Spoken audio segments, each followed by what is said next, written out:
आज हम पढ़ेंगे how to balance a chemical equation. मगर सबसे पहला क्वेश्चन ये आता है कि केमिकल रिएक्शन होते ही क्यों हैं। तो इसको समझने के लिए आप दो केसेस कंसिडर कर सकते हैं। अगर तो एक रूम में आप और आपके फ्रेंड साथ में बैठे हुए हैं तो आप दोनों चुप तो नहीं रहेंगे, आप दोनों बात करेंगे और इसीलिए इंटरैक्ट करेंगे आपस में।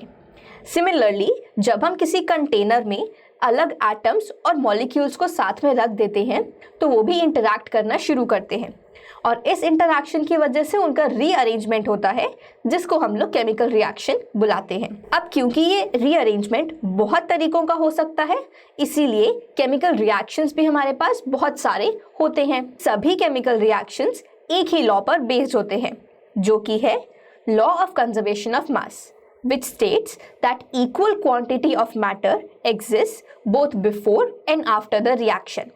मतलब कि हर एक एलिमेंट के जितने नंबर ऑफ एटम्स हमारे पास रिएक्शन से पहले हैं उतने ही बाद में भी होने चाहिए, उनका अरेंजमेंट चेंज हो सकता है। तो अब ये एग्जैक्टली होता कैसे है उसके लिए हम एग्जाम्पल लेते हैं carbon plus oxygen giving us carbon dioxide का। अब एग्जैक्टली इस रिएक्शन में क्या हो रहा है, एक कार्बन एटम इंटरैक्ट कर रहा है एक ऑक्सीजन मॉलिक्यूल के साथ और हमको मिल रहा है कार्बन डाइऑक्साइड मॉलिक्यूल प्रोडक्ट में। अगर तो आप देखें इसके दोनों तरफ हमारे पास एक एक कार्बन एटम और दो दो ऑक्सीजन एटम्स है। तो ऐसी केमिकल इक्वेशन जिसके दोनों तरफ में हर एक एलिमेंट के इक्वल नंबर ऑफ एटम्स होते हैं उसको हम बोलते हैं बैलेंस केमिकल इक्वेशन। अगर तो हम एक और रिएक्शन का एग्जांपल लें H2 plus O2 giving us H2O। तो अगेन इसमें हमारे पास एक हाइड्रोजन मॉलिक्यूल इंटरैक्ट कर रहा है एक ऑक्सीजन मॉलिक्यूल के साथ और हमको मिल रहा है एक वाटर मॉलिक्यूल। मगर इसमें अगर तो आप देखें हमारे पास लेफ्ट और राइट साइड पर ऑक्सीजन एटम का नंबर अनइक्वल है। तो ऐसी केमिकल इक्वेशन जिसमें number of atoms of any element unequal होते हैं दोनों साइड में उसको हम बोलते हैं अनबैलेंस्ड केमिकल इक्वेशन। मगर केमिस्ट्री में हम यूजुअली जो भी एक्सपेरिमेंट्स करते हैं वो सभी बैलेंस केमिकल इक्वेशन पर ही करते हैं।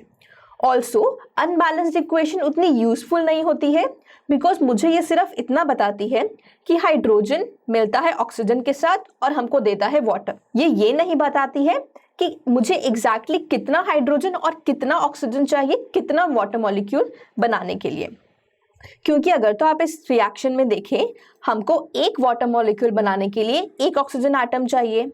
तो अब क्योंकि मेरे पास दो ऑक्सीजन एटम्स है रिएक्टेंट्स में तो मैं इससे दो वाटर मॉलिक्यूल्स बना सकती हूँ।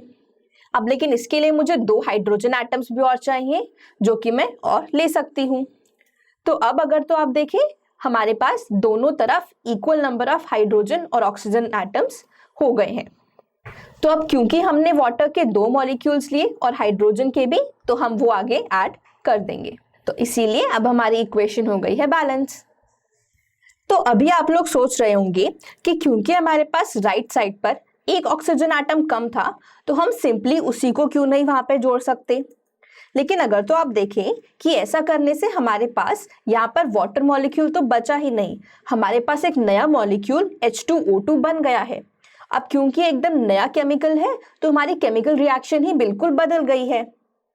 ऑल्सो अब ऐसा करना एकदम बराबर होगा कहने के कि अगर तो मुझे अपने लंच में 6 चिकन लेग्स खानी है तो मैं बाहर जाऊं और 6 लेग्स वाली एक चिकन को ढूंढना शुरू कर दूं। अब ये तो आप कहेंगे कि मैं स्टूपिड हूं क्योंकि मुझे चाहिए 3 नॉर्मल 2 लेग की चिकन्स। सिमिलरली अगर तो मुझे ऑक्सीजन के 6 एटम्स चाहिए तो मुझे बाहर जाकर के एक O6 मॉलिक्यूल को ढूंढने की जरूरत नहीं है, मुझे चाहिए 3 नॉर्मल O2 मॉलिक्यूल्स। तो यहां से आप लोग ध्यान दें कि हम लोग हमेशा रिएक्शन में सबस्क्रिप्ट को नहीं चेंज करते हैं, सिर्फ कोएफिशिएंट को ही चेंज करते हैं। तो हमारी बैलेंस्ड इक्वेशन जो हमको यहाँ पर मिली है वो है 2H2 plus O2 giving us 2H2O। तो अब हम और एग्जांपल्स लेते हैं how to balance a chemical equation के। हमने यहाँ पर इक्वेशन ली है CH4 plus oxygen giving us carbon dioxide and water. तो कभी भी जब हमको कोई केमिकल इक्वेशन बैलेंस करनी होती है तो यूजुअली हम लोग हाइड्रोजन और ऑक्सीजन को लास्ट के लिए छोड़ देते हैं। ऑल्सो अगर तो हमारे पास कोई डाई एटमिक मॉलिक्यूल होता है तो उसको भी हम सबसे एंड में बैलेंस करते हैं। तो इसीलिए यहाँ पर हम लोग सबसे पहले बैलेंस करेंगे कार्बन उसके बाद हाइड्रोजन एंड देन ऑक्सीजन, क्योंकि उसका हमारे पास डायटोमिक मॉलिक्यूल है। तो अगर तो हम लेफ्ट हैंड साइड में देखें, हमारे पास कार्बन का एक एटम है और राइट साइड पर भी एक एटम है, तो कार्बन हमारा बैलेंस है। अगर तो हम हाइड्रोजन देखें तो हमारे पास 4 और राइट साइड पर 2 हाइड्रोजन एटम्स हैं। अब इनको इक्वल करने के लिए हम लोगों को राइट हैंड साइड पर 2 से मल्टीप्लाई करना होगा। तो इसके लिए हम लोग क्या करेंगे, हम H2O के आगे 2 कोएफिशिएंट लगा देंगे। अब अगर तो हम ऑक्सीजन देखें, हमारे पास लेफ्ट साइड पर हैं 2 ऑक्सीजन एटम्स और राइट साइड पर हैं 4। तो इसके लिए हम लेफ्ट हैंड साइड पर 2 ऑक्सीजन एटम से मल्टीप्लाई कर देंगे और ये हम अगेन कोएफिशिएंट बढ़ा करके कर देंगे। तो अभी अगर तो आप देखें, हमारे पास हर एक एलिमेंट के नंबर ऑफ एटम्स इक्वल है दोनों साइड्स ऑफ द इक्वेशन में, इसीलिए ये इक्वेशन बैलेंस है। हम एक और एग्जांपल यहाँ पे लेते हैं, which is lead nitrate reacting with potassium iodide to give us lead iodide and potassium nitrate. इस रिएक्शन में सबसे पहले हम लोगों को देखना होगा ब्रैकेट का यूज।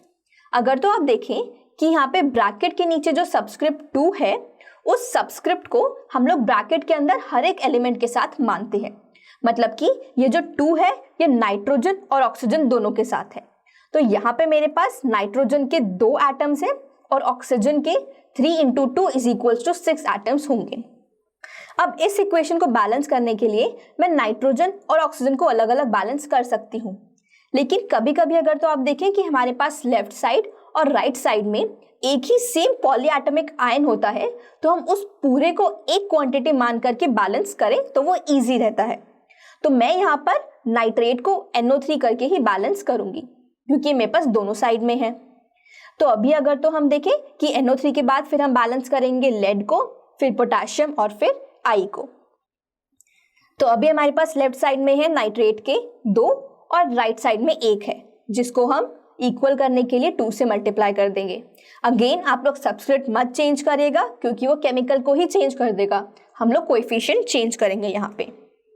सिमिलरली अगर तो हम आगे चलें, हमारे पास लेड के लिए है 1 और राइट हैंड साइड पर भी 1 एटम है। पोटेशियम का हमारे पास राइट हैंड साइड पर 2 है, इसीलिए हम लेफ्ट साइड में 2 कोएफिशिएंट उसके आगे ऐड कर देंगे। लास्टली आयोडीन का अगर तो हम देखें तो हमारे पास दोनों साइड में 2 एटम्स ईच हैं। तो अब हमारी इक्वेशन बैलेंस हो गई है और आई होप आप लोगों को केमिकल इक्वेशन को बैलेंस करना आ गया है।